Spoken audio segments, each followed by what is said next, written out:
পর পর একই ব্যক্তি দুইবারের বেশি প্রধানমন্ত্রী হবেন না।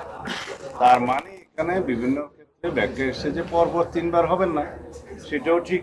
এবং পরপর 2 মেয়াদের পরে গ্যাপ দিয়ে যদি সেই একই পার্টি অথবা অথবা জোট ম্যান্ডেট পায়, তখন তারা একই ব্যক্তিকে আবার প্রধানমন্ত্রী হিসেবে নির্বাচিত করতে পারেন। সেরকম ব্যাখ্যা আছে, এটাও ভ্যালিড ব্যাখ্যা।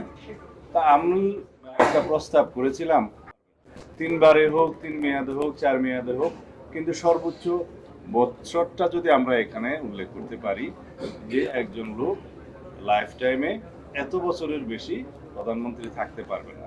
এইটা স্পেসিফিক আমি কোনো বৎসরের উল্লেখ করি নাই, কারণ সেইটা ডিসাইড করার ক্ষমতা এককভাবে আমার দলের পক্ষ থেকে আমার নেই।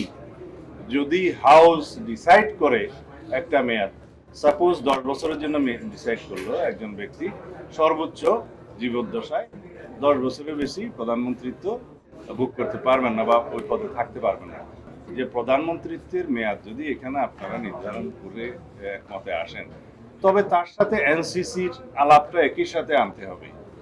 ন্যাশনাল কনস্টিটিউশন কাউন্সিলের যদি প্রধানমন্ত্রীর এখতিয়ারভুক্ত সমস্ত জিনিস যদি একটা অথরিটি পাওয়ার ফাংশন দিয়ে এনসিসি গঠন করা হয়, তার সাথে আমরা একমত হতে পারবো না।